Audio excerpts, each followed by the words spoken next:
difficult to lane into a CK, but as the game progresses and Dawn gets items, she's actually really good at fighting into him with all of the heals and the sustenance and things like that. It also opens up the FY Tusk if Azure are still eyeing that.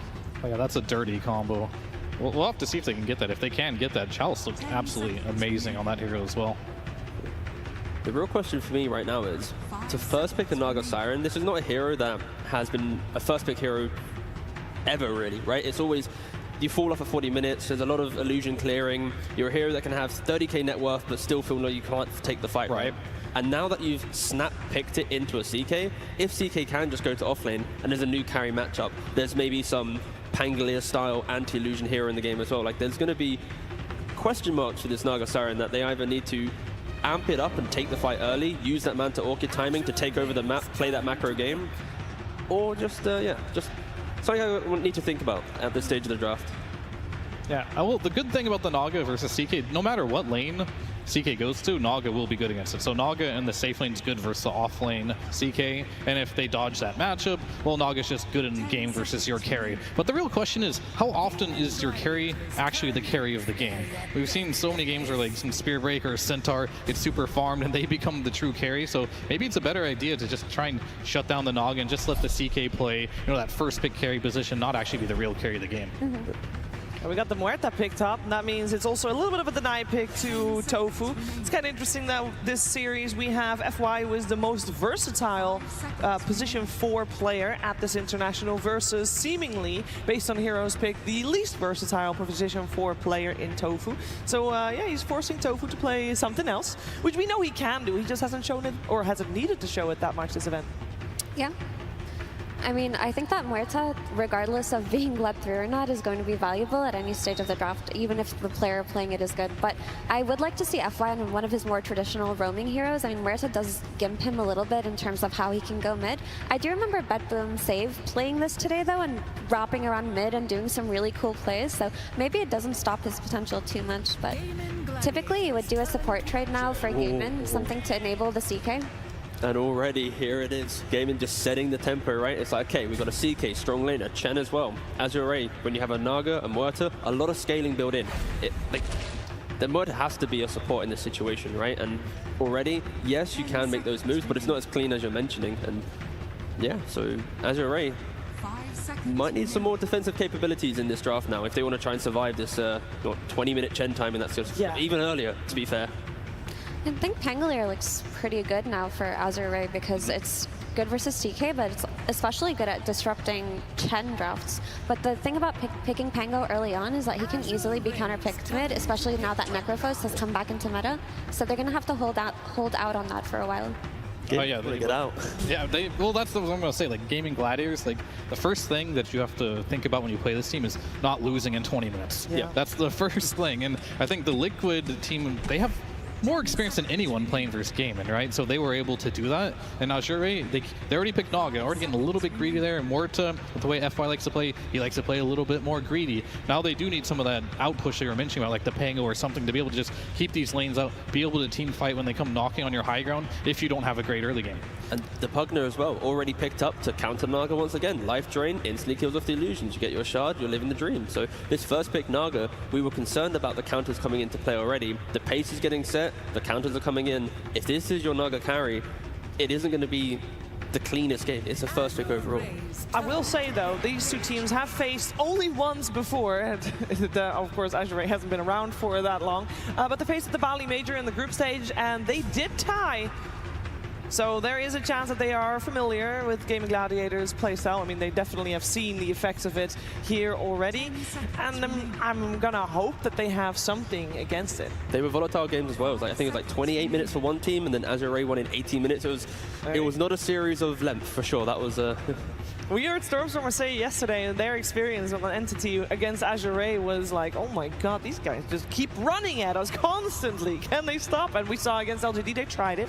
Didn't work out, but maybe Gaming Gladiators is a little bit more receptive for this one, Fear. Yeah, potentially, and they're not really setting up the best heroes to defend your base, so they're not looking that route. And I know these guys. So you've got FY, you've got Somnus. They've been playing Dota for a long time, and it's been something back even when I used to play. The Western teams would always play to push, and then whenever we played the Chinese teams, they just played defense. They just played massive team fight, hard carries. So they know about that style of play. So they definitely are not going to get surprised by this. They just want to play the tempo. Ench is going to allow them to play super fast. Centaur might be able to win them the lanes, and if they can buy enough time, then the Naga can just delay the game. I just think the Enchantress is great here because not only does it give them the counter tempo that they need and the ability to play mid, but it gives them a Dispel versus the Pugna Decrepify, which makes it so they can fight into that early 5-man and actually have a means to kill whichever target he's saving. But I wanted to say that this pick was very hard for Azure because if you wanted to pick a hero that addresses the zoo or the tempo coming out of Gaimin, typically you'd look at the Pangolier, you'd look at the Kunkka, but because Gaimin Gladiators have that 18 pick and they've been running Necrophos so often, there's no way to secure either of those two heroes, or you just get necroed. But now, in that last phase of banning, Gaimin will take out those anti-Chen heroes, so Azure were in a bit of a tough spot there. Yeah, I also like the fact that they're answering the zoo, not with trying to defend themselves. It's to make sure the lanes are really solid, right? And you've already mentioned the Enchantress. On top of that, you now have what the Naga's going to have a pretty decent lane. Centaur plus Murta, very formidable lane, can actually muscle up against the CK.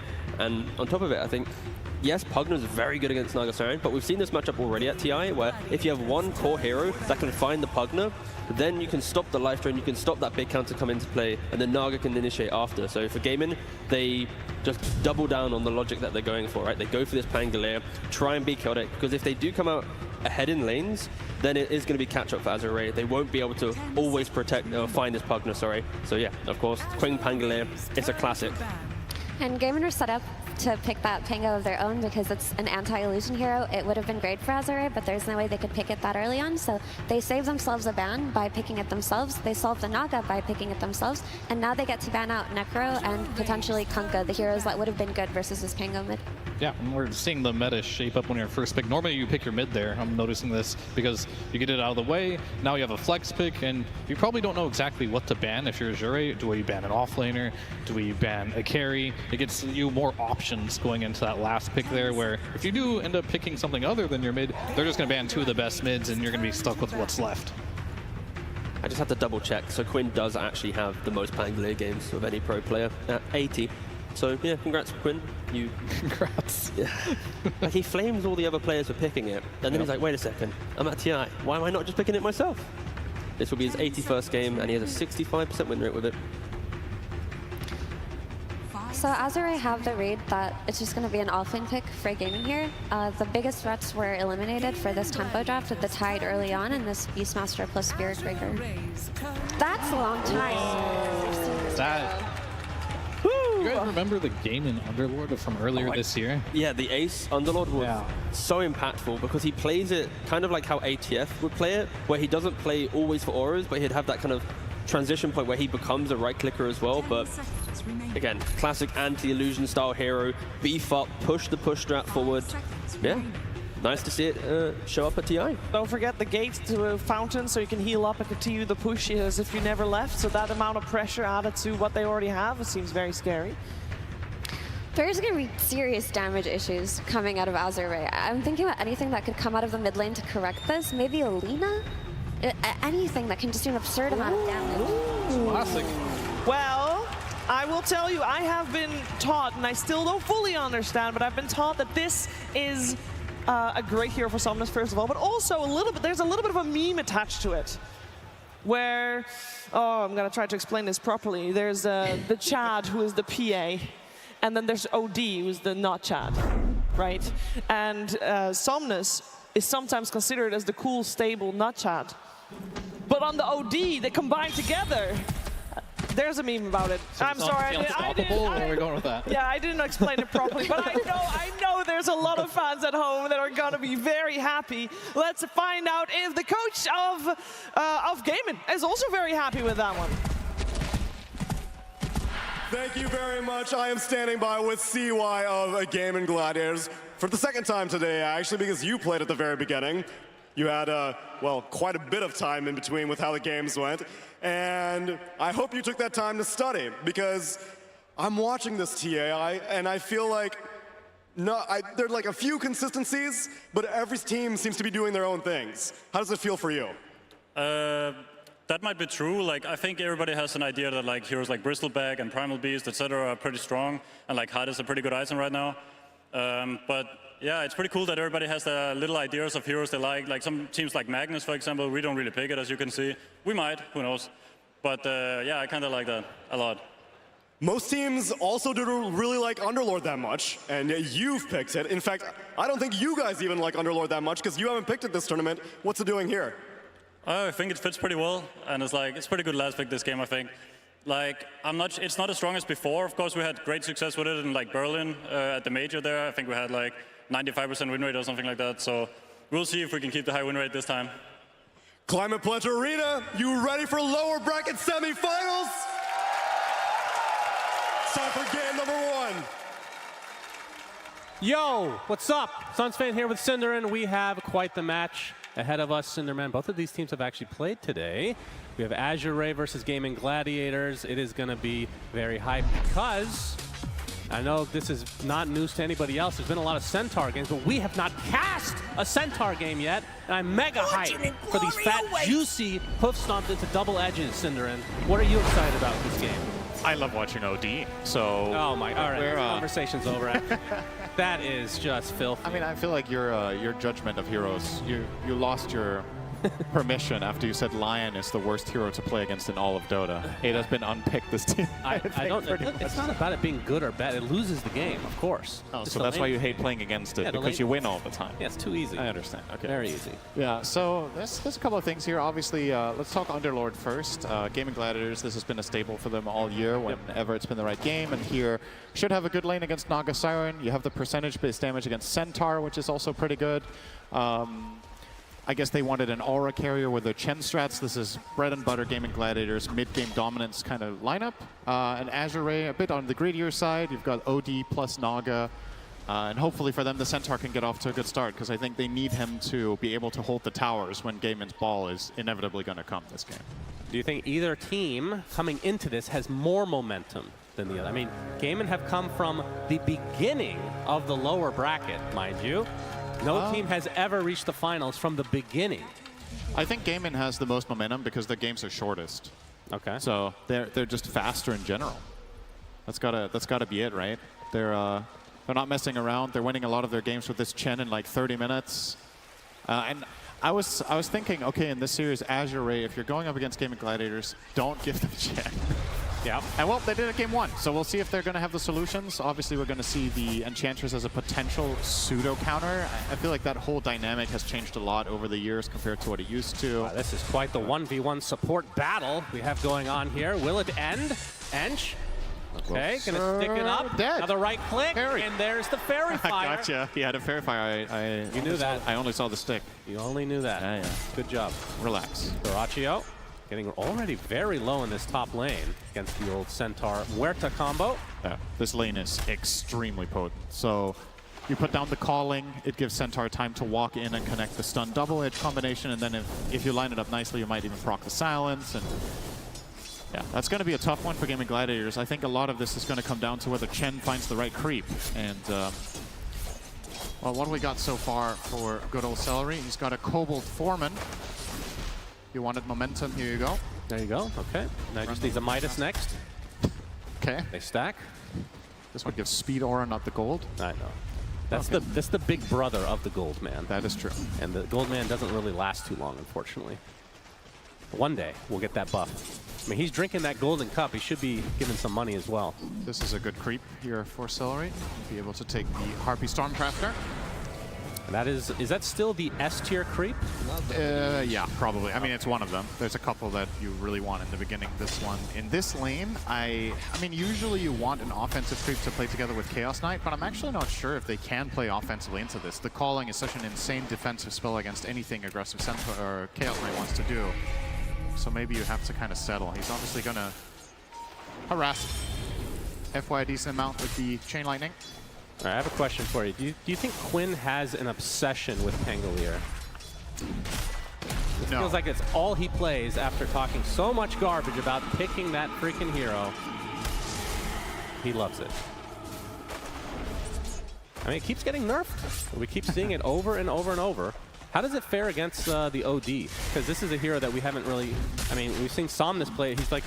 I don't know if he's the only one, but he has played it ridiculously well to the point where I'm unsure why it's not being picked by other teams. I guess there's just not many players in this tournament that really feel comfortable on it. The only other player that comes to mind that we saw play it was Kiyotaka, and that was hit or miss, to be honest. Somnus has been the only player that has been consistent on this, and I mean, we say that. It's been 2 games, right? It's not overwhelming, but yeah, the lane matchup itself should be good. OD kind of loses to absolutely no melee heroes in mid, I want to say. Pango should be pretty straightforward, but at the same time, in that pool of mid heroes, Pango is maybe one of the melee heroes that stands the best chance. You can always disengage from the harassment with Swashbuckle. You can get CS because you just have spells that CS for you rather than just your attack. But I expect Somnus to come out of this lane at least slightly ahead. Yep, Chaos Bolt starting action there with Hoof Stomp with Chalice, who's now completely out of mana on that Centaur. We'll see if he goes for... I mean, we're seeing a lot of 1-1-1 builds on the Centaur. Game that Zai went, he went, I think, 2 into the passive, and then kind of had to jungle a bit, and he just had a really rough game overall. Yeah, this is going to be a much better laning stage for the Centaur than it was in that game, though. We've already come. Okay, there we go. Calling with Healing Lotus. Stomp. Yep, back into it. Gonna get stomped. Nope. Double edge is there. First blood goes the way of FY. You can see that Chalice dies shortly after, so it is a trade, but Azure Ray going to be very happy with that.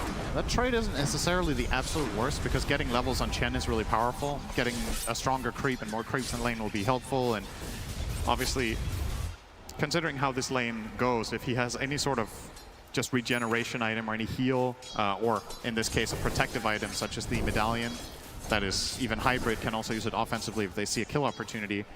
This should probably make for a good laning experience. I don't really think this was a significant loss for Gaimin Gladiators because they traded. So Duracho should be a bit more comfortable here knowing that Celery's got his back. Yeah, what would you say the reason that we haven't been seeing Underlord all too often, despite this being an ace special? You can see Deadshot back in the top lane. Oh, that to the hook stomp double edge. The follow Celery is just dead. Yeah, that was... Along with the Harpy. I want to say that was within 10 range of missing that hook stomp. That was super close from Chalice. Well done. Underlord, I mean, the hero is kind of strange in the sense that it's very one-dimensional, right? Like, you're very slow, you only play a specific kind of fights well, you have some very bad lane matchups. In this case, you feel confident picking it because you know the Naga will be carry. But some of the other carries that we've seen in this tournament, such as sometimes like Monkey King would be the standout one, makes your game miserable, and this hero just flat out is not good if it loses its lane horribly. But in this matchup, you feel safe as ace. I think you're going to have a great time. We'll get a Vanguard very soon and get toward those auras. Forward again, yep. The calling with the hoof stomp double edge. You get silenced, but looks like Durachi will be able to walk away. You can see Chalice going for the kill build. It's a 2-2-0, in fact. Hoof stomp not exactly the best scaling spell, but still getting a little extra stun action. It's going to be valuable for them to continue to get kills in this lane, at least try to. But Durachi, of course, has that built-in healing mechanic with Chaos Strike. And he's going to heal up a decent amount. You can see this is an bot important lane. Lotus Ace is here. in a lot of trouble, getting chased by Lu and Ench. Trying to deny himself onto the creeps, but not going to happen. And the Another healing kill Lotus goes away of top. Azure Ray. The healing Lotus top went to Chalice, which is very important here. You've mentioned how he's been running out of mana. If he keeps getting the Lotus every 3 minutes, that's an additional stun that can offset that problem in the lane. Yep. We will lay into him a little bit here, but here comes the Arcane Boots as well. Hoof stomp double edge with inside the calling as well. Durachi just tries to man-fight his way out of this into the double edge, though. Chalice will actually get the kill and live. And now Somnus with the Astral, setting up another kill onto Celery. Well, the Ogre has something to say about that, but the Santa's Eclipse is going to be more than enough to provide Azure Ray with yet another kill. 5-1. Early lead for them. You know what we haven't had this whole tournament, Shannon? What's that? Trivia time. Oh, no. What do you think the debuff that you get after you get OD ulti is called? Oh, I know this. Okay, this... Oh, boy. I know this one. It's really stupid. It's mana something. Mana something. Mana allergy. Yeah. There you go. Yeah. Imagine being allergic to mana. That would be very annoying. Feels like that should be an AM spell name, but maybe for another lifetime. What's an AM? It's a hero. Oh, I haven't really. Yeah, we haven't seen it yet.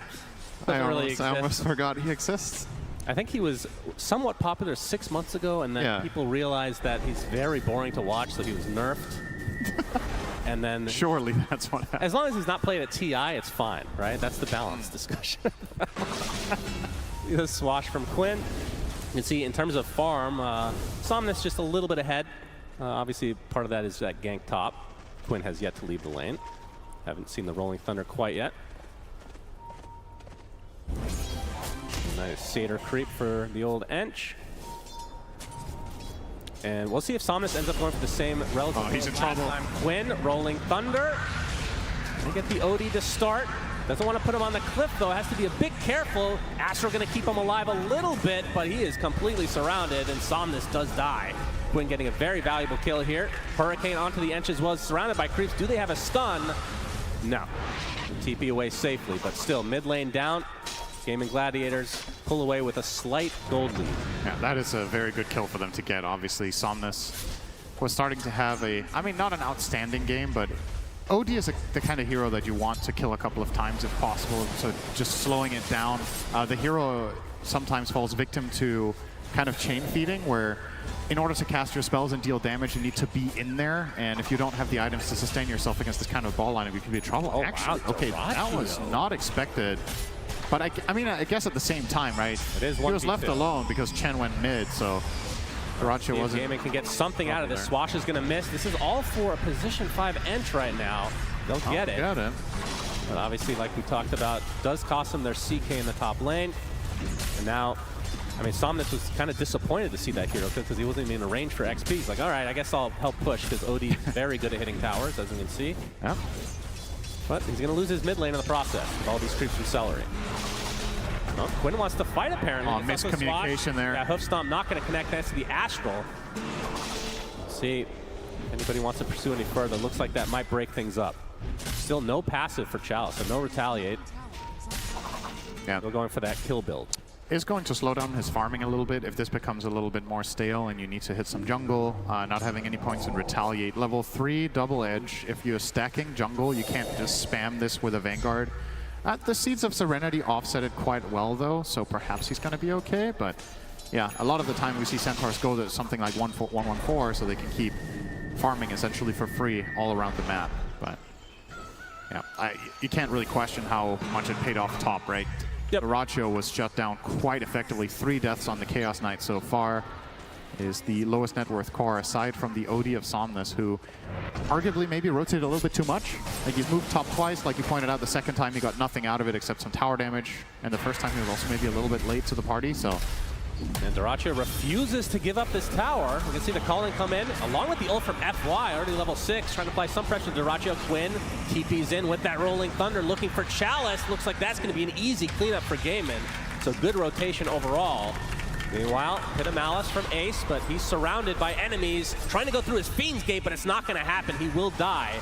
But meanwhile, fight continued in that top lane as Quinn will secure a double kill. Yeah, honestly, they were not even close to killing Get Chaos that courier. there. That was, when they went for CK there, I think they only got him to about a third.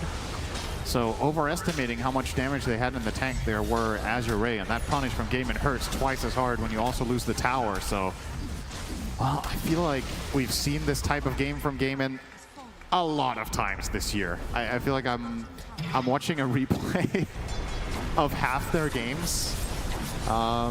Which means by extension, Azure Ray cannot be surprised. Like, this is Gaimin's best strategy, you could say, like this archetype of strategy that they're running here. And it's something that we've had the panel talk about in the past as well. Gaimin Gladiators isn't exactly a team that comes out with some really big, surprising picks that much, right? You could say Underlord isn't picked that much, but the style Run into Lou, no song to work with.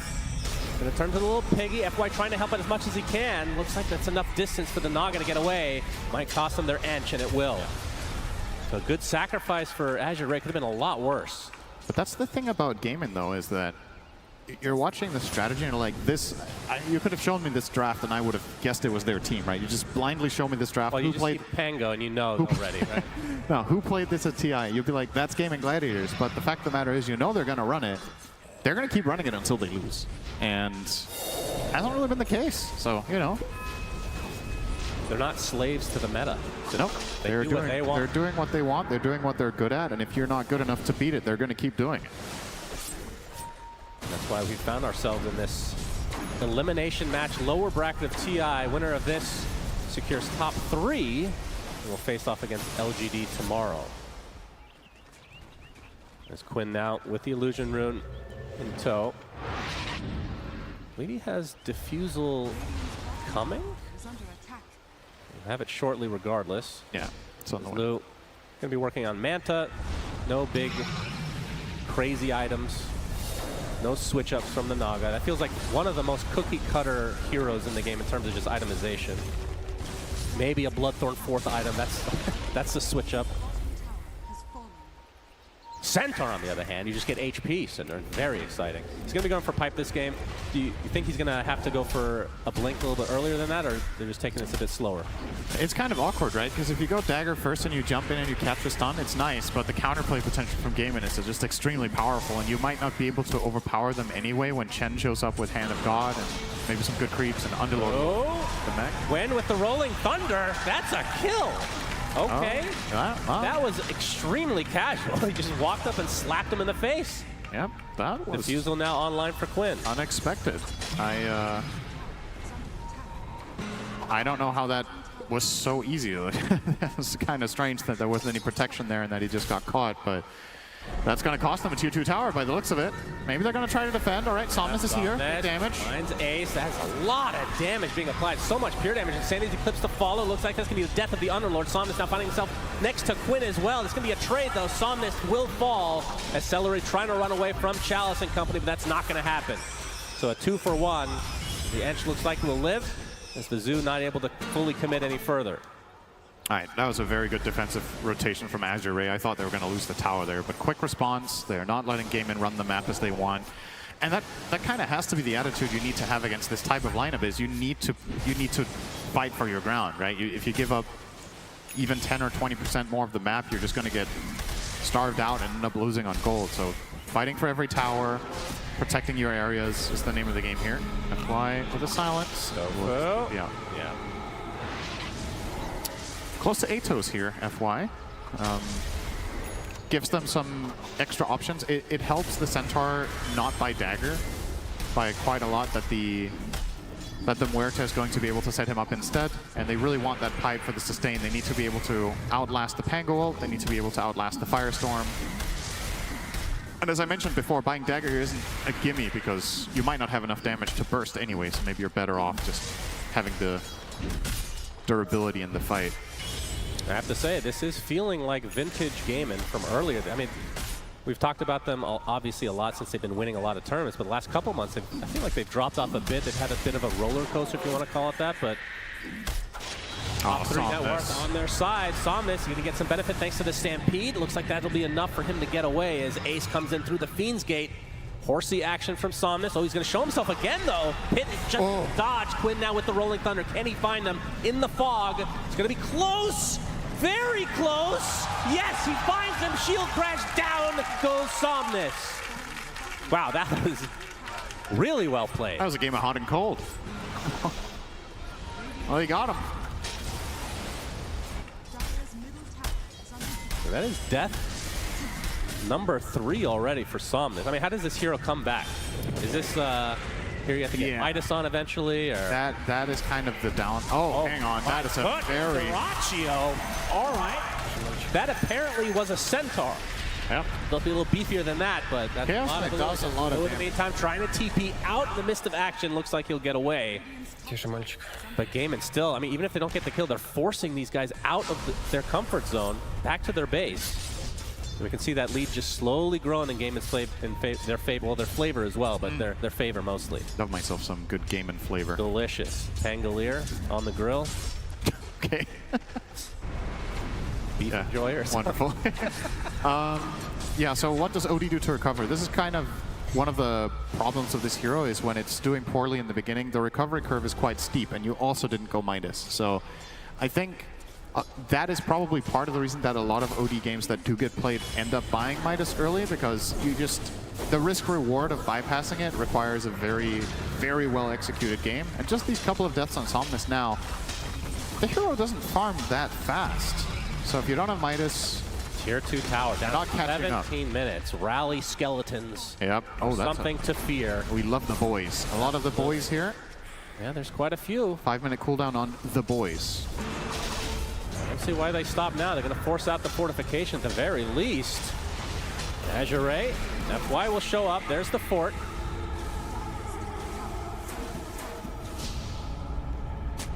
Tofu trying to protect his nether ward. Still half duration left. Phantasm used by Daracha. They want to continue on here. Already half HP on this tier 3. Somnus making his TP action coming. Okay. Try everything on edge. He gets deleted. Well, he's still alive. The Astral keeps him just barely alive. In fact, he's going to be able to piggy away. The Stampede will help in that effect as well. The Fiend's Gate from Ace to get deep into the base of Azure is already. They're knocking on the door. And Daracho getting healed from the sideline from Tofu. They're going to have to do a lot more healing than that. They're going to be able to kill off the Edge eventually, as Chalice is now going to die. And just like that, it's a 5 versus 3. There's a song from Lou, but can they combo this? No. And his Eclipse is not up, so their racks will end up falling at 18.5 minutes. Gaimin Gladiators playing way too fast for Azure Ray to handle. Another Reality Rift into this is going to be too much damage, but there, just at the last moment, Somnus gets off the Astral, but it still will set up Quinn to come in and finish the job. And now Gaimin Gladiators with a 10K lead, playing so fast. And if you think back on the draft, the way this started was Gaimin Gladiators picking the Chaos Knight and Azure Ray immediately responding with Naga as a proposed counter. The problem is Naga counters CK later on, but it doesn't counter the tempo. And the rest of the lineup that Azure have built for themselves here are not particularly good with handling this kind of pressure. So you're giving Gaimin Gladiators their Chen strat, and you're picking greedy heroes into it. I mean, let's face it, Naga plus OD just is inherently greedy. Right, this feels... You're kind of asking for it. It's not quite the same, but it feels like the Noun series between Gaimin Gladiators and them. As Chalice is going to get found out. He gets off the hoof stomp, but Quinn is there with the swash. And the inhibit, as we all like to call it. Chalice will die in front of his tier 2 tower. Of course, Stampede not even bothering to be used because he was dead to rights. I don't know if Azure have enough damage. I think if Gaimin Gladiators just group up and keep going, they're just gonna run down the lane. They've got Greaves, they've got Hand of God, they've got the Pugna Life Drain. What damage are you bringing to the table? Odie has ulti on cooldown for another minute. Naga has 1 item, so Naga is not ready to fight. This hero doesn't fight properly until it has like 2 or 3 of them. And time's running out, so yeah, here we go. Phantasm from Zoraccio, already half HP on the tier 3. Edge, okay, Astral keeps him alive, but he dies shortly after. We've seen a lot, it feels like just a replay over and over as Lou on the, okay, he's gonna get in a little trouble here. Quinn continuing on, he's gonna use the Rolling Thunder. They do not have Song, there's the Astral again. Can they combo it? Somnus is gonna pay the ultimate price though for this as finally the Song comes out. Quinn not gonna be able to combo up too much as a result. Back to the low ground. Gaimin gonna try to reset as the Ench bot back. So still 5v5, but now those barracks are exposed. And keep in mind, Roche has not even been attempted yet. This does not fit the meta that we've been watching this entire tournament. But this isn't the first time that Gaimin do this, though. Yeah, Gaimin are very special. When they've played this strategy or this archetype strategy, they bypass the Roche a lot. And I think their logic is that it takes too much time and you give up map control. Like, they don't want to corner themselves, literally, when they can just run at the enemy base and not let them play at all. Right. If you go there, maybe you lose a team fight and you fall behind. It's opening the door because you're inherently at a bit of a disadvantage by being the team that's in the pit. Like this, neither team has Aegis, and if you're stronger, you don't need it. So, okay. Okay. All right, that wasn't Enchantress no longer, though. Another Astral Imprisonment onto the center, who's stuck inside the pit, so he's going to get rooted again, brought back with the Reality Rift into another root. But the Deadshot's going to keep Quinn away, but still, damage is being applied to these barracks. And Azure Ray not showing many signs of life here. Is Lou on the backside, just going to try to help out, but he's already lost the Centaur. And now Somnus on the run. All he can do is go back to base. In fact, he might be back to death. Will be Astraling himself again, but dies again shortly after as the GGs are called. And Gaimin Gladiators completely stomp Azure Ray in game number 1. Gracious. Yeah, I think you hit the nail on the head when you said this reminds you of the series Gaimin had against Nouns. I feel like Nouns fell into the exact same trap, kind of adjusted their draft in the exact, or came in with a similar kind of strategy. The heroes were different, but the pacing was the same. And yeah, this is kind of just a repeat. You give Gaimin Gladiators the push strat, you don't counter it. What did you expect? It's Well, I think there's one difference between Azure and Nouns is they don't have 5 Midases in that game as well, right? So they did try to defend. It's not like they were playing greedily. They have normal items, if you want to call it that. Yeah. But the heroes themselves just, I guess, couldn't match up to Gaimin's extreme aggressiveness. The thing that's worth keeping in mind about this as well, this is a 22-minute win, and Gaimin didn't crush the lanes, right? I would say they won them, but they didn't crush. They were relatively even. The Centaur and Muerta lane did very well top. They killed Chaos Knight 3 times in lane. Their OD was drawing mid against Pango, then got rotated on by the Chen, so lost that one slightly.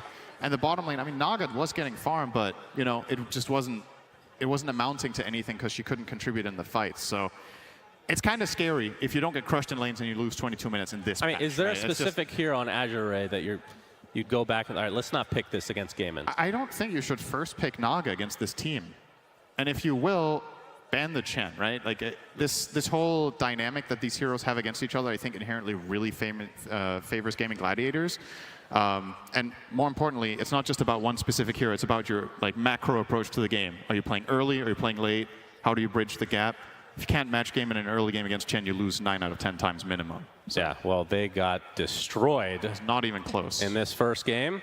I was looking forward to my first Centaur game, and well, you got it. That was a quickie, yeah. Let's see what the panel has to say about this game number 1. Thank you very much, Sunspan and Synderen. Well, what to say about a game that was that short? Well, a lot, actually. We're going to break it down here on the panel. And Effie, I think, I mean, we mentioned the timing of the Chen and Centaur, or sorry, Chen and CK coming out from Gaimin Gladiators. It looked for a little bit, maybe like Azure could delay the game. It wasn't the case. No, it wasn't. I think for Azure to have won that game or have had a fighting chance, they really needed to stomp mid with that last pick OD. But they really just couldn't get it to happen. They went even, OD in the Pango, even before Celery rotated mid and got that kill. And if you're letting this Pango have a strong lane, he can just rotate around the entire map and stop that Naga from farming and choking at the map like she wants to. Yeah, for sure. And this is like kind of like, can you pass the first test against Gaimin Gladiators? Can you survive till 20 minutes? It didn't seem to be the case, and it was actually after the road to the International where there was a lot of long games. I got off a long day. I saw Quinn in the elevator, and then he even came up to me. He was like, what's everyone doing? Like, why are the games going so long? Like, we'll change that. I was like, all right, we'll see. And he's delivering so far in the playoffs here. These games are fast. They're not afraid to end the games and push. And it's a perfect example of how to end the game so quickly, right? When you have this, you got a tanky CK, you've got the Solar Cresta pipe on the Chen, you then have the Greaves on the Underlord, plus the Pugna. Like, you got everything to amp and go forward. So when you take that bottom lane of Rax, like, wait, why? We don't need to wait for anything else. Just go back again mid. And the greed was the key downfall for Azure. Naga, OD, there's a lot of waiting for these heroes to come online. Yeah, and they just didn't have D-push in their lineup because earlier today we saw Liquid in their series versus Gaimin have a very strong net worth lead and a tempo drop, but go high ground and lose. So even when it looks like a good high ground push, a lot of the times this patch, it does feel very difficult, even when you have the lead. But in games like this, when you're playing against a single target hero like OD up until he gets stronger, you're playing against a Naga who needs a lot of time to come online, and you're playing against these heroes that are enabled by the rest of their team doing well, like the Muerta and the Centaur, there's really not that much they can do. Yeah, we kind of missed the aggression that we saw from Azure in previous games that they've played here. Was it just the nature of their draft?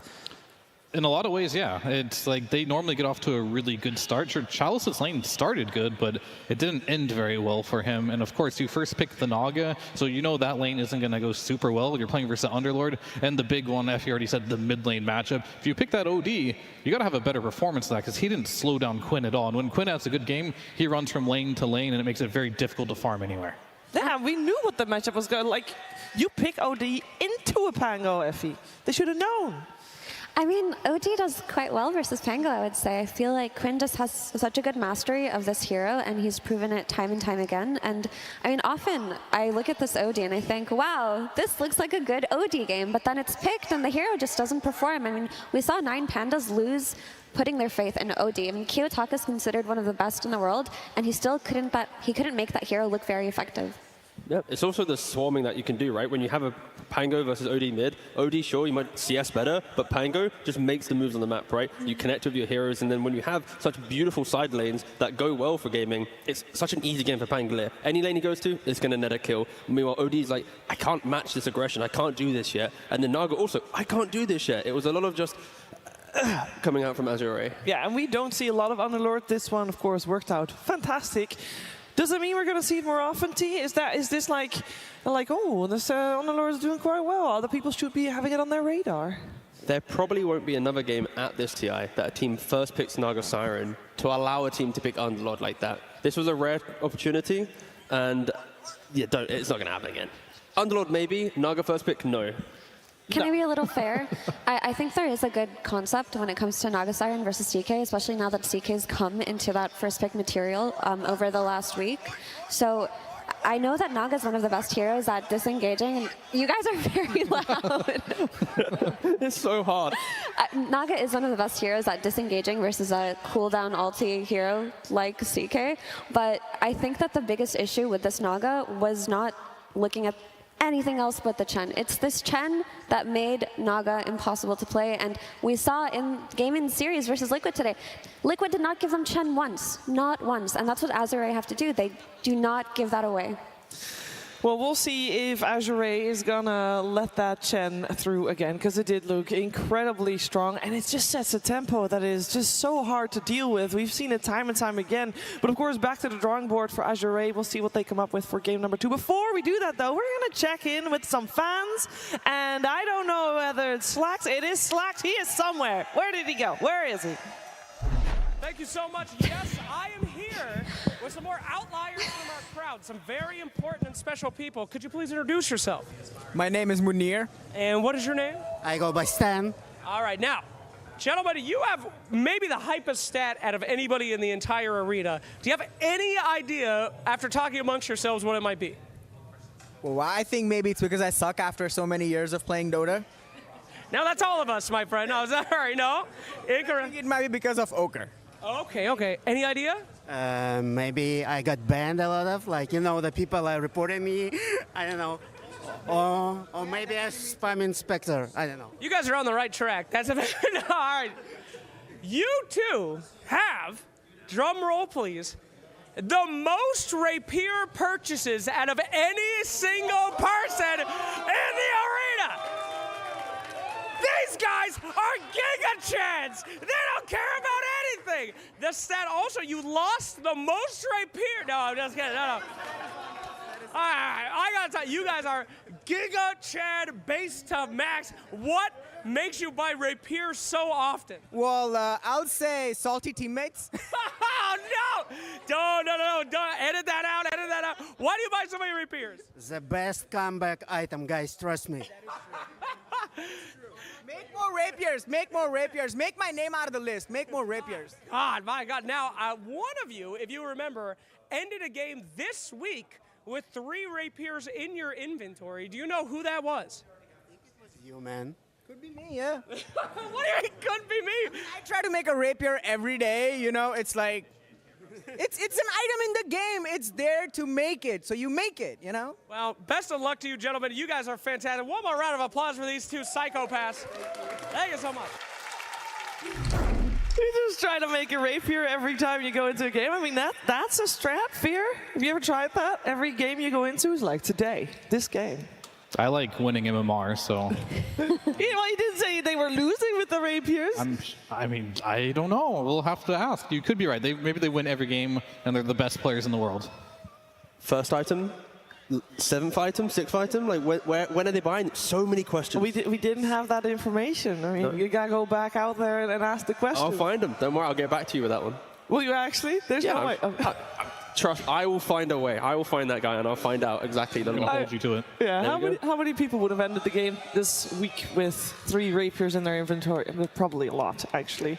Let's be real. A lot of Dota being played outside the arena and inside the arena. We're getting it's getting quite late, but I will say earlier today I thought we were in for the longest day and international ever. At the moment, Gaming Gladiators though, they seem to want to get the bed or something like that. They finished the game very quickly. Azure will have their work cut out for them. The break in between games is almost as long as the game. So we do have a lot more to break down, but mostly going forward, because adjusting after a game like that, Fear, I bet you have had a very long career, so I bet you've had some fast losses in that as well, and that means, you know, your whole plan basically failed at that point. Where do you go? Like, how do you start breaking that down? Those are always, like, somewhat the easiest ones to deal with. Really? Because, like, you know exactly, it was a short game. There's not a lot of tape to really, we got pushed really hard. Maybe we can't be so greedy. It's not much to really talk about, so you know the problems. And I think the biggest problem that they're going to go back and talk about is how do we survive past that 20-minute mark? And that's a question that every team has had, but not a lot of answers other than Liquid. So you think Lanham, then, Effie? Lanham is the one to have to put the work in here. I mean, for sure, but Azure have fight in them. I thought their laning stage went quite well. I mean, before the Chen snowball started to happen, they looked solid. The net worth was 1K apart from each other. Like, sure, Gaimin did win the lanes by a very slight margin, but normally in a game like that, it doesn't explode so quickly. Again, I have to highlight this. Chen, Lanham, do not give it away. I believe in you. I know that you can give us a competitive series. Just respect Celery's Chen, please. In the past, T, whenever there was a Chen, the ultimate counter was always the Enchantress, because yes, they can take creeps off another, but once Enchantress takes the creep, there's the cooldown, so it will die eventually. Why didn't that work? Why doesn't that work anymore? Because Chen groups so quickly that Ench likes to play a little more drawn-out fights, right? You want to take engagements over 30 minutes, 40 minutes. You want to utilize the items you can buy. You're not a hero that really capitalizes on that early game aggression. Because when you're getting run at, just like the crowd behind me running at me with this audio, yeah, you need to be able to deal with it. So Ench doesn't deal with overwhelming aggression, so Chen is just better in that capacity. You know, we can deal with that in a way. We can. Yeah, because I believe under Fear's feet, there we go, there's a secret box. Silence them, Fear. Okay, I don't know if they can be, but we'll try. Try your best. Actually, if anything, it's going to be the opposite. You're going to make them louder with this logic. What do we got here? There we go. Why does it say CSGO on the box? That's not CSGO. Oh. It's the same. It's Valve as well. That is a nice T-shirt. How's your throwing arm? Pretty good. I don't know if the mic's gonna come with it though. You're allowed to take your headset off. I can throw it behind me. It's like the blind wedding. one. The blind one. Oh, that was pretty good. Nice. Congratulations. Now I also know that there are some things in there that you cannot throw. There's candles. This box? Yeah. Yeah, you should not throw them. But you can give it away, but you would have to take your headset. Right. How many am I giving away? Yeah, this is How many? What? How many? How many do you want to give away? Two. All right, there we go. I'm out. A candle. I'm not gonna throw We're a candle. not allowed to throw it, guys. We don't want anybody to get hurt.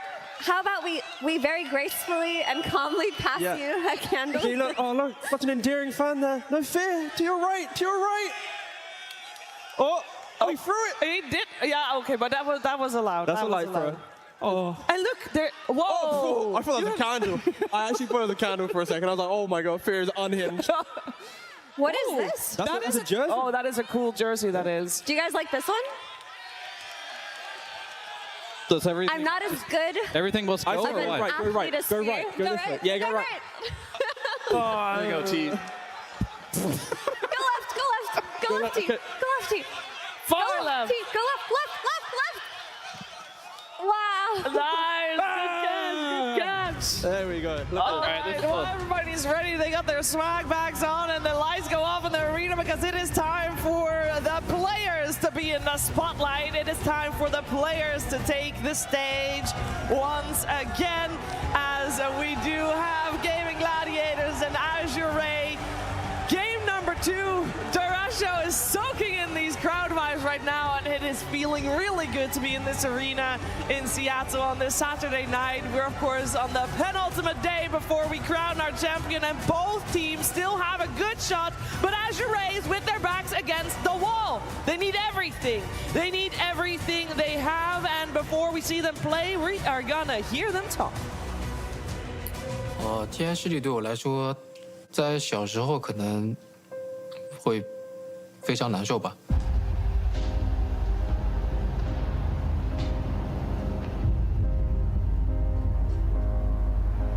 但是自己渐渐长大了，也释怀了吧，觉得自己只要尽了自己的全力就好。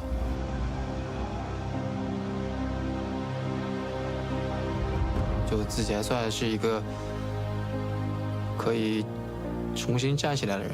I followed FY closely. Man, how's this guy so good? Because he didn't play for a relatively long time, and when he came back, he's just like FY God once again. 我觉得打 TI 冠军和过程都很重要吧。然后我觉得，因为你要获得冠军的因素很多嘛，所以你只要问心无愧就好了。然后，当然人生中也有很多遗憾嘛。 可能对我来说，就我还在这条路上越走越远嘛，就还没有到尽头。其他选手觉得我最应该获得 TI 冠军，我觉得讨论这个没有意义吧。就是，我如果得到别人的认可，光是这一点我就觉得足够了吧。FY, I think that he's one of the players that I think probably the Dota community at large would most like to see win a TI in the future. 如果今天夺冠的话，对我来说应该是改变一切吧。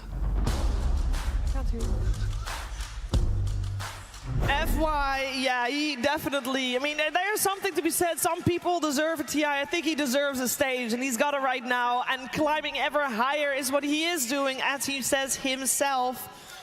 Top 4 is fantastic. Of course, top 3 would be better. Can they force out a third game to this series to keep their dream alive? Let's find out as we're ready to head into the draft of game number 2. 5 seconds remaining. Gaimin Gladiators versus Azure. Game 2. Here we go, Gaimin Gladiators, Radiant side, Azure, Dire side, first pick, Azure.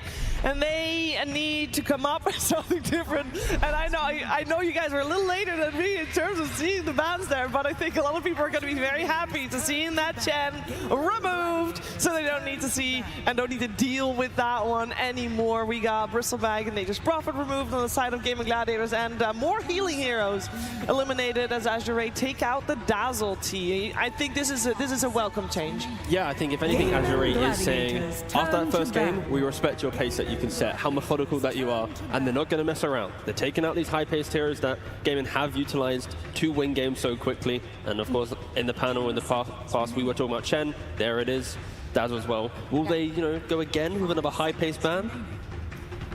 Maybe, potentially, but this time around, Azure do have that first pick, so if the CK isn't available, they'll most likely just open up with one of the meta supports from themselves, either the Muerta or the Pugna, something much easier to build around than that first phase Naga. I will say, though, that you can't fix all your problems versus Gaimin Gladiators with bans. And we've seen that throughout the year. And what I really am respecting about Gaimin Gladiators right now, we looked at them at like Riyadh and these tournaments where they looked a little bit down with the new map changes. And I feel a lot of that came down to is they were changing their identity as a team. They've always been this group up team push. Sure, they'll still pick hard carries with it, but they weren't afraid to buy a bunch of auras and end the game. And I feel like they have used this time to go back to that. Find their old type of playstyle, reinvent themselves, and be able to find a way to do it again. And it's very scary, and you can't ban them out. So you're going to have to find ways to make sure that you can take them not only in the early game, but potentially in the late game. Yeah, and a slight shift up from Gaimin here. Earlier today, when they had this Pugna first pick against them, they were going for that Muerta, but now they're throwing in the Weaver into contention. I think Pugna, extremely good lane dominator, but in the game, you don't really want heroes to constantly pressure your positioning. You want to be able to stand your ground, hit that life drain, decrypt, kind of free cast your spells. So if this is a Weaver and a core roll, you happily like to buy Nullifier, you always Sakuchi to the back lanes. So it just forces a little bit of threat to what is becoming a very popular support right now. I also think that Gaimin learned a lot from their series versus Liquid, that responding to the Pugna with the Muerta doesn't necessarily solve the Pugna early on. I think if you're playing versus teams like Azure, who do tend to play that group up lineup after lanes and have these tanky heroes that you can sustain, picking something like a Weaver, potentially pairing it with a Grimstroke, gives you a way to get on top of this Pugna early on and not have to address it from the mid lane. Yeah, and I do like, I don't know for sure if Dyrachyo is going to play this Weaver, but him being on lane dominant heroes and this patch with the way they're playing is a big reason why these games are going as quickly as they are, because Dyrachyo, he's a great player. He can play a lot of different things, but I think he is a specialist at like being aggressive. Sometimes overly so, but Weaver's a great hero. I'm in too deep, I'm just going to press my ult, get back, win the laning stage. It's a really good hero for him. Yeah, and it's why I think obviously Gaimin have found so much success throughout the year, is because you want your carry player to be that aggressive, because Ace, he is going to be that fallback plan and secure you the late games if the things are going to go a little bit awry. But no, I love seeing him on a hero that can just be proactive after laning phase. Yeah, that's a great point. That's why Dyrachyo has always been able to play this way, in this very aggressive, very hyper enemy, see enemy, kill enemy kind of playstyle. It's because he's not always the win condition. I mean, sometimes he does deliver when Gaimin are forced into that draft-wise, but he can farm these aggressive places and get picked off because of the stability of Ace, because of the stability of Quinn. And no other team in this TI has that kind of dynamic. Yeah, we're watching the man who's most likely going to pick up the Muerta for his team. They have not yet flexed it, and I don't think they will this time around. It definitely is very much comfort for Gaimin Gladiators having this Muerta played by Tofu.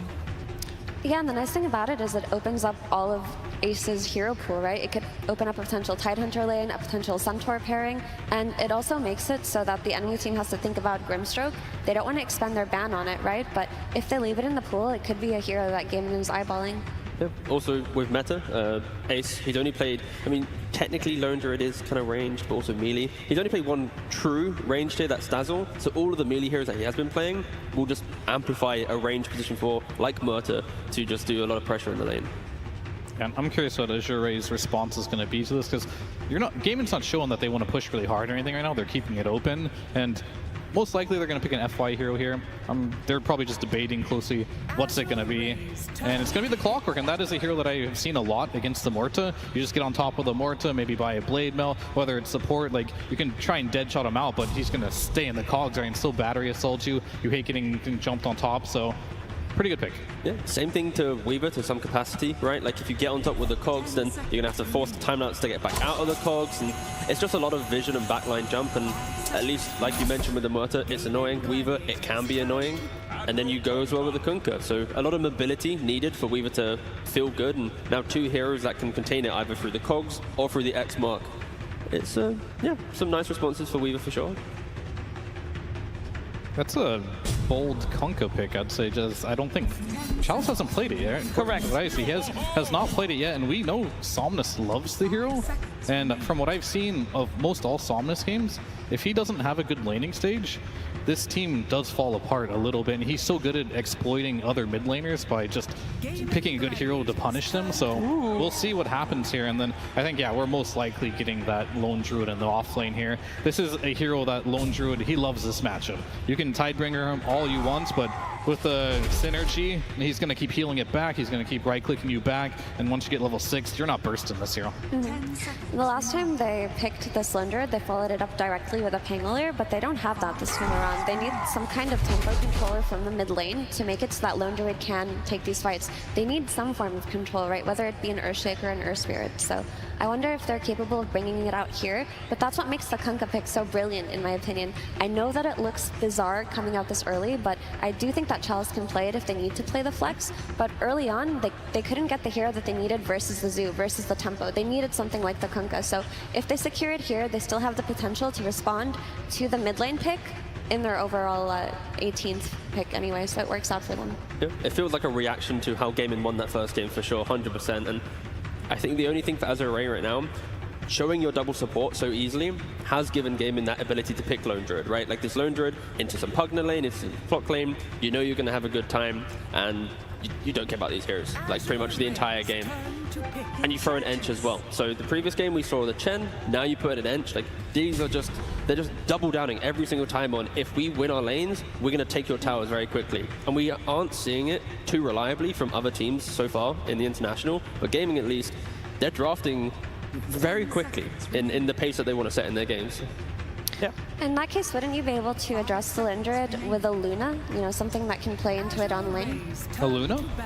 Or a TA, that works too. Any kind of ranged carry that you could potentially pair with the clock if you are putting this Pugna on the offlane makes it, and a high damage carry like the Luna or the TA, they make it so that you're constantly harassing this bear and he doesn't have that free farm lane to tempo off of. Yeah, it's definitely interesting. And Lone Druid's a hero I love to play a lot, and the most annoying things are ranged heroes, as you mentioned, that can keep their distance, keep hitting the bear, and more importantly, kite it. And the traps can do that.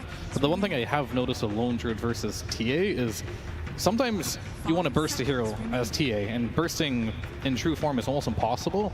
And you always have that resummon on the bear, and you end up rooting the TA. So it's not the easiest matchup in the world, but it could be good on the laning stage. But it's hard to say. So you got two ranged heroes, right? Within like the Muerta and the Lone Druid, they're going to keep right-clicking you. Don't know if it's going to be a free lane at all, but it could be something they look at. And TA always has the option of going mid. Kunkka could be the off laner. They could still pick a carry if they wanted to. My one concern for the TA is you like to play on explosive entries to a fight. You know, that 1-2 follow-up. They have hookshot into TA jump, but with a Weaver, you have a time lapse to get away. Muerta, Pierce the Veil. Lone Druid, true form. You can be tanky with the Fear as well. Like, there's a lot of ways to prevent TA from always getting that kill in that initiation. So I think Azure, they need one more hero that can do that, because they don't have a lot of burst right now. So this TA, sure, you blink in, you look good, but then you're suddenly out of position. It could get very scary when the Gaimin can just swarm over you with these heroes. What are the chances, because of the Kunkka early pickup, they might still rotate it elsewhere? Is that still a possibility? Yeah, for sure. The flex is still open between both the Kunkka and the TA. The TA could still be put on the mid lane, depending on what Gaimin may or may not pick here, and the Kunkka could still be put on the off lane. I don't see an issue with any of these flexes right now. So that is why I like this Kunkka so early on. I think that the Kunkka flex actually works best when you have first pick and you open it on this 15. Yeah, it definitely could work here. That is a hero that's pretty annoying for Weaver to play into as well, because you're going to constantly Tidebringer spam him, you're low HP, and if you do drop a Sentry and you get an X on him, pretty much dead meat in there. You're going to squash that bug pretty easily. So that could definitely work for them. But yeah, go ahead. I'm just saying, if you ban out the Necro and the Monkey King, I feel like Kunkka can just go mid versus anyone in this patch. Probably true. I mean, I would leave it to like Quinn. Actually, Quinn doesn't really like punishing you. He'll normally just pick the heroes that he thinks are good for just his team, right? And what his team needs. And what his team almost always needs is someone that can just stun heroes, move across the map. Ace is going to be farming. Jirachi is going to be farming. Well, sure, they're going to join fights, but you definitely need someone to lock them down so you can get these kills. There's quite a few heroes in the pool that would still fit the bill there of the qualities that you want out of the mid laner. We'll see which one Azure wants to remove. They will reveal a little bit more about what their plans are potentially now with this Monkey King ban. Yeah, I mentioned the Necro and the Monkey King because those are the two really disadvantageous matchups, it seems, for the Kunkka. So by banning this, they honestly have already revealed that their Kunkka wants to go mid. So Gaimin had the correct read in banning Chalice's offlane pool and Tidehunter and Dawnbreaker. It would seem strange, though, for them to last pick an offlaner here when Weaver was like the first pick, right? So could be a potential thing, but it looks like Gaimin agrees that they think they need an offlaner here by banning Dawn and Tide. But they're going to save that for last. And already it's like Brewmaster. We're seeing teams pick Weaver to counter the Brewmaster, so Chalice isn't probably rushing towards that one. Centaur, it's like, sure, and it's just a beefy offlaner, right? But of course, I think Tide would have been exceptional, great at delaying it. And they do go for the Brewmaster. Again, Weaver is a very good lane matchup into this Brew. You have that constant chase down. Oh dear! He's back. This is Quinn Callahan in his finest form. The last pick, the 24, throwing in a Husker. Why now? Why here? Necro was banned, Monkey was banned. These are like the anti-laning heroes for Sumnus. We heard earlier, I can't remember who mentioned it, but if Sumnus doesn't have a good lane, games can get kind of weird. This is it. Husker, win your lane. Lone Druid will end your game.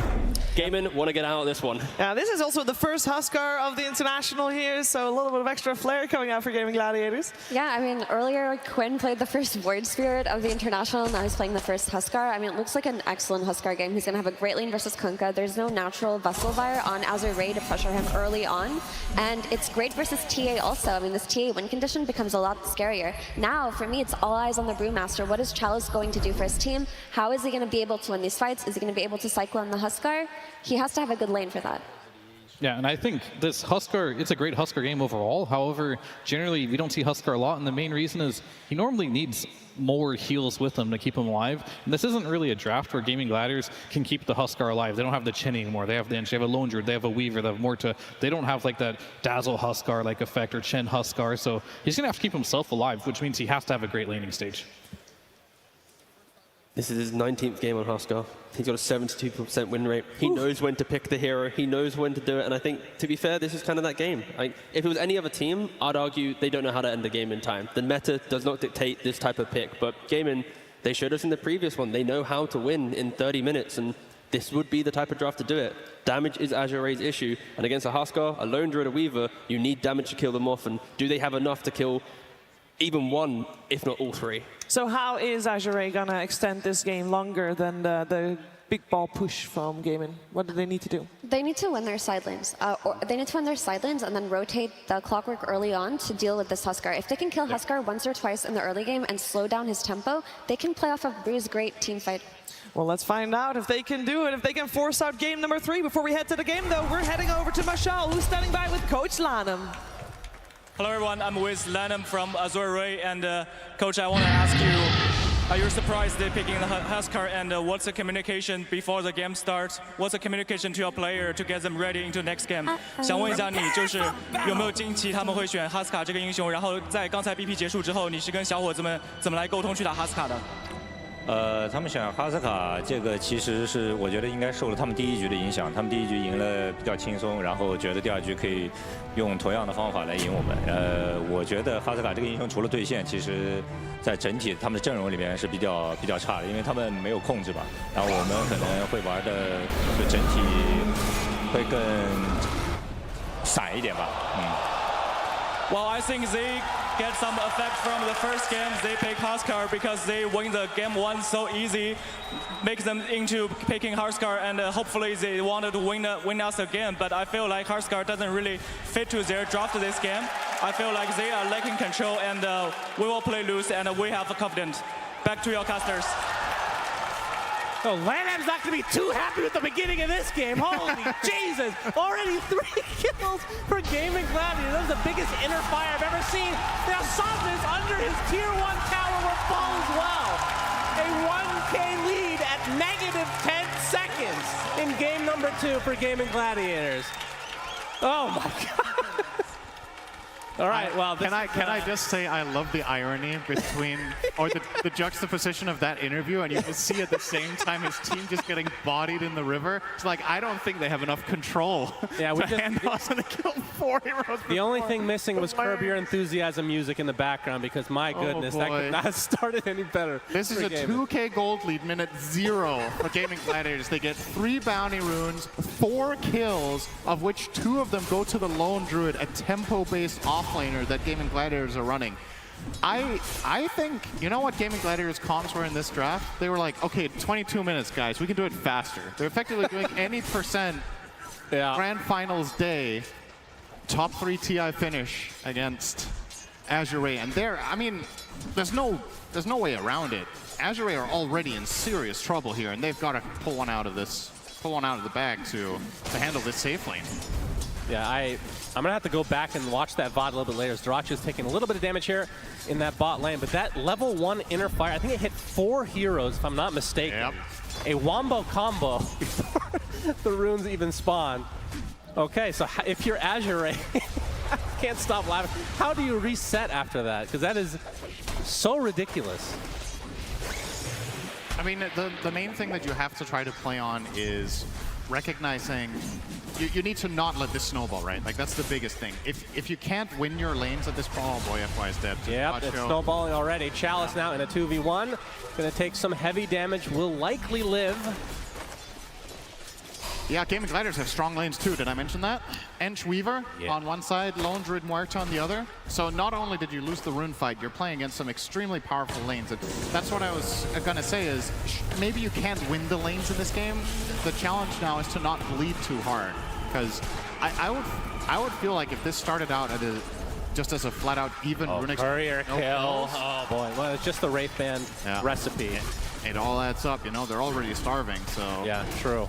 If this had started out with a 0-kill rune exchange, I still think Gaimin Gladiators just have better lanes. Yeah. I think all three even are in their favor on paper, so... You add on top of that terrible start, and it's just adding fuel to the fire here, so... Yeah, I mean, you even mentioned Huskar versus Kunkka. Any melee hero is going to have a lot of issues against the Huskar. Yeah. And what about in the game as a whole? Because Lanham wasn't too impressed. I mean, forget about the opening moments, obviously, which he was not privy to. Yeah. FY, looks like he's a goner as well. Dyrachyo should be able to find him. Indeed, he does. Already on a killing spree. Now the Swarm attached to Chalice. A lot of minus armor now. We'll pop the wand and be able to waddle away. But Huskar as a hero for like the mid to late game, if you want to call it. How does that hero fare these days? I can definitely see what Lanham was talking about control, right? Like the Radiant Lanham in this game doesn't really have much in the way of stuns or slows that are reliable, but what they do have is really tanky cores that are dominant in lane. So the Huskar pick is largely dependent on this early game to go very well. He doesn't have any protective line of like healing or save, which you usually pick this hero with.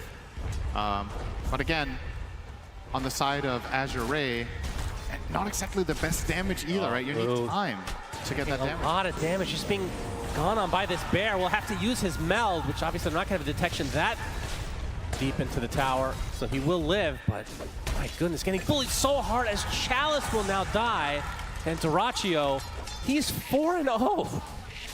Yep, and he went Urn, so he's snowballing this lane really, really hard. I mean, is he just gonna... Yeah, I was just wondering, are you just literally just gonna dive between the towers? Okay. Yep, Urn charge already applied, and FY is in a lot of trouble. Only level 2 will put the Nether Ward down, but the Pinecone will get his revenge as Celery claims that. That is just absolutely ruthless. 5K minute 4? Yep, it's 9-0 after that pop shot from Tofu. Well, we officially have a 5 top net worth heroes on Gaimin Gladiators. 4 minutes into the game, their position 5 has more net worth than the enemy mid. Indeed. That is, if you're new to Dota, that is not a good sign for the Dire team. Gold is good, and you need more of it.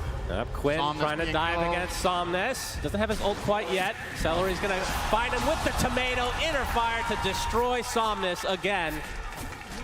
And Gaimin Gladiators clicking in every way possible.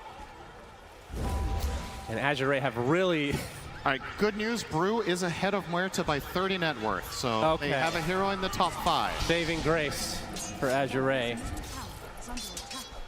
Dyrachyo continue to bully that bot lane. He can just be left to his own device. That's the crazy part, is now you have these support heroes who can just roam freely because the cores are just so farmed. They can handle 1v1 or even 1v2 situations. If there's a player hero combination I would want to be playing with when I'm ahead in the early game, it's Celery Ench.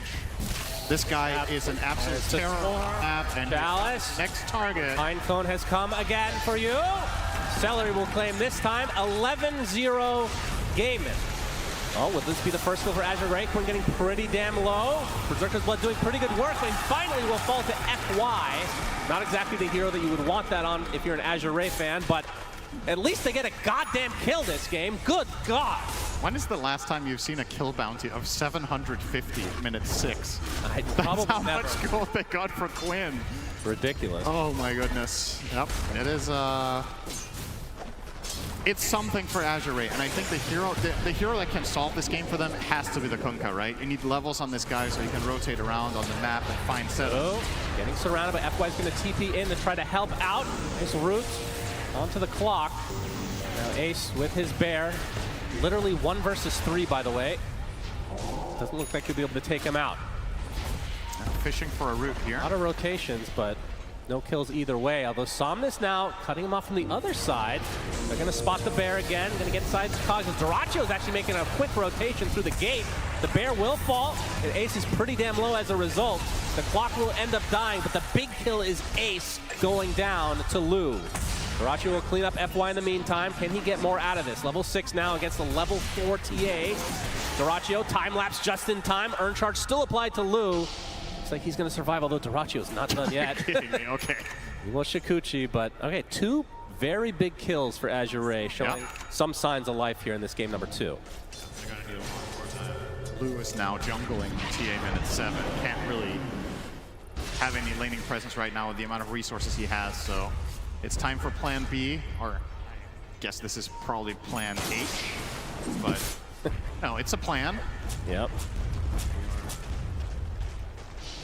You're right. They stemmed the bleeding, right? I think a lot of other teams sort of just kept crumbling here under the insane pressure that Gaimin are putting. And at the very least, if you look at the gold, it has kind of flatlined the last 2 minutes. Not a phrase we hear a lot spoken minute 7. We usually start focusing on this minute 25, but you know, it's something. It's a tendency in the game that you just want to slow down, because what can happen to this Radiant lineup, as Lanham pointed out, they don't have that much control. So if you start getting items, if you start getting levels on your heroes, and you can pick the fights on your terms, you can effectively kite a lot of the Gaimin Gladiators lineup quite well when you get just 1 or 2 items on your core heroes, maybe a Force Staff here or there. So step 1 to getting there is happening right now. Yep, Celery diving with the Centaur. Clockwork in a lot of trouble. Dyrachyo's here as well. That's an easy cleanup as the boat comes in. Will connect onto Ace with the torrent as well. Ace getting really low. That's no ultimate yet, so he is donezo. Good 1-for-1 exchange for Azure. Celery healing up. It's his first primal split of the game as Lou taking heavy damage from Dyrachyo, who's going to have to just ignore at this point. But nope, they lift him in the air. Nice job from Chalice. We'll try to set this up with the torrent, but there's the life break coming in from Quinn, applying all the pressure to Chalice now that he can't get away with that primal split. There's FY getting chased by Dyrachyo as Lou will likely TP to safety. FY trying to go through the gate, but Dyrachyo has enough right click to finish the job. This tower's definitely a goner. Honestly, quite well done by Azure to not have lost the tower minute 9. You're playing against Ench, Huskar, Lone Druid. These heroes just bulldoze down these towers with an early lead, but they've stemmed the bleeding. It still hurts. We're not going to pretend that this isn't extremely Gaimin favored, but Azure are making it look more competitive than I was expecting 3 minutes in. A classic thing to talk past, of course. But yep. Quinn has his armlet, by the way, in case you were wondering. And we'll queuing up a straight BKB here, not a halberd against TA, for example. Just going. Yeah, what is the typical item build for a Huskar? I mean, you talked about halberd, thinking of BKB. We've seen a lot of Ags. I mean, I wouldn't say a lot, but in the Huskar picks, Ags is very popular. It's generally Ags or BKB after the halberd, or after the armlet, I want to say. Halberd has not been a particularly popular item this patch in general. Huskar is one of the few heroes that will sometimes buy it, but smoke's going to be broken. Some will get out of there. But this tower looks pretty doomed. This is a level 7 Lone Druid going to work. Yep, Dyrachyo takes the tier 1 bot as well, so already all 3 tier 1s down for Azure. Keep in mind they had all 3 of them 1 minute ago. 9 minutes we were talking about, wow, they haven't lost a tower. And there you go. Caster Curse, typical Cinderin special. Yep, that's what I do. Oh, Blue is going to get spotted. Quinn with the life break. Deadshot's going to cancel everything out. Inner fire as well. TA dead. FY next. 2 kills very quickly for Gaimin. Looking against a nice double stack here for Quinn as well. Already has Ogre Club coming as part of that eventual BKB. We're going to see Ace with the Radiance at some point, so only 1,000 away from the Sacred Relic. And that is going to be very difficult to deal with if you're Azure. Somnus, we're talking about Blade Mail still being needed. 17-3. Somnus will be spotted. Dyrachyo from one side, Celery from the other, and a Pinecone in between. He's going to get down the boat, but you have to think eventually he will fall here. This Dyrachyo monster kill. Find Clockwork as well. High five Lou apparently. I mean, Dyrachyo continue the pressure. He feels invincible, right? He's against 1 stun, which is hookshot. Yep, it is available. He's gonna have to use it to get away, though. Nice job there. They are giving them absolutely no quarter here. It's just it's just suffocating. You've got effectively 1/3 of the map left now for Azure. All tier 1s down, all waves pushed. No signs of letting up on that aggression, and they shouldn't. I don't think you spend this 9k gold to just farm up a storm in the jungle. You keep denying the enemy team any presence on the map, and this will go the usual Gaimin Gladiators route. Now the bad news for Gaimin is they are running out of time. They have 10 minutes left to beat their record. Actually, that's not true. I think they won a game in 19 minutes against 9 Pandas, but this would be probably the lowest total series time if they could match. Well, keep in mind, this is an elimination game, so let's not talk about that quite yet. As FY should be able to TP out here. Talk about it now. Well, typically you're not going to GG out of an elimination match until your throw dies, right? That is very true. I think this will be longer regardless if they're able to continue snowballing. As Quinn will be soloing the old Roche. He is scanned out though, but it looks like Roche will fall first before they even arrive. Yeah, you can see Azure now backing away. That smoke still not revealed. Maybe they can just get rid of the Aegis though. That would be pretty good. They're gonna miss the hook shot onto Celery.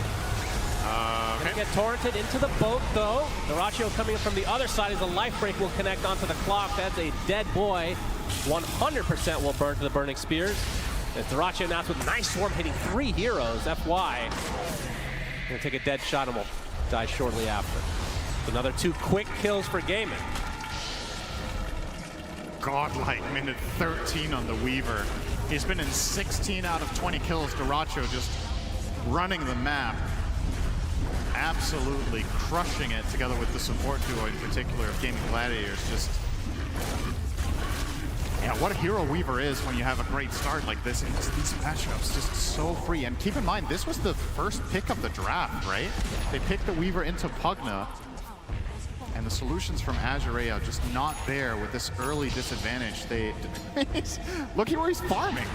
Like, yeah, Blue trying to farm as safe as possible, but Dyrachyo's gonna have none of that. And Ace with the Radiance online now. Oh boy. Tier 2 tower already at half health. Now, how many pine cones has he found this game? He's found literally any other creep? Every time you find one, you find 2. So. I mean, still. Quinn stealing a Wisdom Rune, so adding insult to injury. Now we have a 5-man smoke from Azure. They have to get something out of this. They are just bleeding from every orifice right now. Ace. Well, Tofu. He's going to find them. There's the X, though, so they will get something out of this. Going to need more. The bear actually would be pretty freaking good for them to get. I think it's relatively low, but a big swarm from Dyrachyo. Primal Split is placed, but the TA getting decimated. The life break's not even going to be enough. Barely enough HP as FY continuing to suck him dry. Will be enough, actually, as Lou walking away. Nice cogs. Bouncing back Dyrachyo. The FY will likely pay the sacrifice, but he did a very good job there for Azure. Oh yeah, 1-for-1 trade. An amazing outcome for Azure, given the circumstances. They are inherently extremely unfavored in every fight. This is the courier for Chalice here. I think he did get his item though. He has the Vessel against the Huskar, so there is a path to a kill, but he has Aegis. Killing him twice is borderline impossible, so you kind of have to wait it out. Have to try to get some sort of damage item on Lu. If he can get this Deso that he's working on, maybe there's going to be enough of a punch. Yep, Lu and company. Gonna try and force Gaimin back here. Just farming up the cogs now. Everything is Gaimin's to tank as Gwyn jumps in. Nice Decrepify, gonna keep the damage off of the clock as the Aegis is already out. But Ace's Bear's creating so much space with this Radiance. And the clock is gonna die very easily to the hands of Quinn himself. The tier 2 tower will fall next. Only 1 tier 2 remaining in the top lane. Now without that Aegis, we'll see how aggressive Gaimin want to continue to be. Take the outpost here. I mean, my eyes are just on Dyrachyo. I'm just going to keep following this Weaver around and see who's the next target he's going to prevent from hitting a creep, because that's really been the mantra in this game is you guys don't get to have fun. I don't think Azure are having particularly much fun on anyone. So Dyrachyo, job well done. Oh, they're going to look for an opening here. Yeah, hook shot, that's pretty big. He's going to get out this ult as Ace, so that's a very tanky boy, but the Spirit Vessel is applied. Battery Assault doing a good amount of damage as well. The rest of Azure can't even really connect. as Tofu now coming in to try to take out the clock, but there's the life break from Quinn, focusing on the TA. Lou is dead, and somehow Ace survives throughout all of that. The rest of his team just couldn't connect. Yeah, it's a good hook shot, but they couldn't get any damage in there. TA wasn't in range. The moment she tried to come close, she got in trouble. Brewmaster didn't have, I don't know if Chalice had split there. Maybe that could have been something. Azure Ray defending this tier 2 tower against the Bear. We can see Doraccio is just taking their tower themselves in that mid lane. Ace looks like his Bear and himself will die. Good punish, but it is the racks them dearly. Doraccio looks like he'll get the range racks. Likely out with his life as well. Oh my god, that was like a double or triple rally from the Dark Troll Summoner, so that push was stupidly quick. You bring in the rally, you bring in the Deso of the Weaver. And yeah, you find a nice kill on the lawn, but was it worth it? Maybe it was, honestly. I don't know, actually. It is just ranged. I mean, yeah, it is a net worth swing there, but doesn't really account for the tier 2 tower now falling. The tower falling anyway. You lost your tier 3, you lost your range tracks. Oh boy. Oh boy. Azure Ray, we've talked about it all tournament long. The high ground defense has been strong for most teams. Yep. Gaimin has found the secret sauce. Of course, getting 4 kills before the bounties come up is definitely a good recipe for success. Yeah, I think Gaimin are also a little bit unused to that. That hasn't really been what they've been getting all the time, so maybe... Yeah, if that's required in their winning ways, then it wouldn't have gone so well so far. It's not even Tormy time yet. Is Lou going to be spotted, but no stun yet from Quinn. Doesn't look like he has Ags even queued up. Looks like the AC, actually. Interesting. Yeah, it's kind of a game finisher item, right? You're going to get the next Aegis, and then you're trying to push high ground. I figured you'd want that on the lone Druid, though. Yeah, he wants to get the, wow, Harpoon? Wow, okay. Sometimes I'm old. So it's good if, it's just a timing, right? Getting harassed in his own base. Lifebreak is there from Quinn as well. Decrepify is going to keep him a little bit healthy, but not healthy enough. He just dies. FY will die next to his Ancient at 18.5 minutes. Now the mid-rack, oh, nice tidal wave. There's the buyback from the Pugna. Fortifications there. Protect their racks for now. Deadshot's not going to connect, but the Ensnare does. Rooted up is Somnus, left to his own devices. Quinn and company looking to finish him out. Another nice tidal wave onto 3 heroes, but look at how deep they can go. Nice time lapse coming out from Doraccio to keep himself safe with the kill as well. They're able to keep that TA buyback, but they really have to hold here. Tidal wave comes out, but to really no avail. And Chalice's Primal Split is just so weak at this stage of the game. This is a hero that needs levels. And you're getting your tower and barracks taken out sub 20 minutes. You're just not going to have enough levels to be able to contest. He's still working on his Radiance, but I think he needs so much more than that. So full set of racks for Gaimin Gladiators. And, you know, coming into this tournament, they've looked good, but they haven't looked as good as they have earlier in the year. Today, overall, they have looked better than any team. I mean, they've just looked overall great in the playoffs, right? Yeah. When it matters the most, they've turned up. No question. And I was going to say, Chalice will be purchasing the Blade Mail instead of the Radiance, because I think you just got to go for something else at this stage. You're just going to lose the game before you can even Gonna go ahead and purchase say it. this might be, is this the first Brewmaster Blade Mail of the tournament? It's not a popular item at the very least. This is a plan, okay, I think plan H isn't where we're at anymore. We're running out of letters in the alphabet. You can pick another one, please, by all means. Might need to borrow some letters from the Danish alphabet for this one. So, a little bit of a plan O here. Wants Tofu. There's a 4-step onto the high ground, and he's going to live. There's a dying elephant in the crowd. I think that's in the Gaimin Gladiators suite. As a Tormy will be taken out, and Celery will get his friends. Now a Deso is finally online for Lou. Uh-oh. That may have been a mistake. Is Somnus referring to the rune fight? Azure Ray with a smoke. Oh. And they have to find something here. That is an understatement. And you can see Clock also going for a Blade Mail. I mean, that's the great thing about Blade Mail. Use the strength of your enemy against themselves. It might just be the best item they can buy, really. Kind of have to hope for Gaimin Gladiators to go for a deep dive and solo Tormy. Yeah. This is one strength of TA. We haven't seen this hero played that much in the playoffs. It's the best Tormentor hero in the game, pretty much. Getting the shard here for the Pugna. Yeah, it's either that or the clock. Not sure either is going to make the difference, though. But at the very least, you take it away from Gaimin. At this stage, getting creeps or the Tormentor on your side of the map is a win because Gaimin doesn't claim it from you, which they have been so far in this game number 2. And you can see Gaimin's game plan very clearly, right? You're controlling the map. You keep scouting Roche. They've got the little boys in the pit, just checking it out. And as soon as this spawns, you imagine Huskar will make his way down there, and then it's time to try to end the game for Gaimin. So just holding out for that. Will Azure be able to get any key item in the meantime is the question. So TA potentially could get a Pike before it happens. And it's still far away. It's 2k gold or 1,500. Maybe can find that one. Oh, Quinn's really, he's very confident spawning now, and he's right. There it goes. That's going to be Aegis and Cheese if he's able to solo that.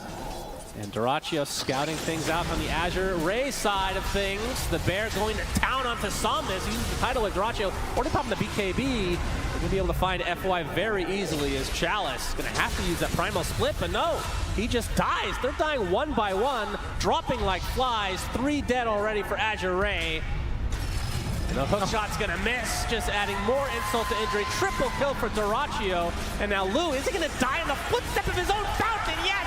Ultra kill for Duraccio. Will Chalice provide the rampage? Not yet. Question mark from Duraccio.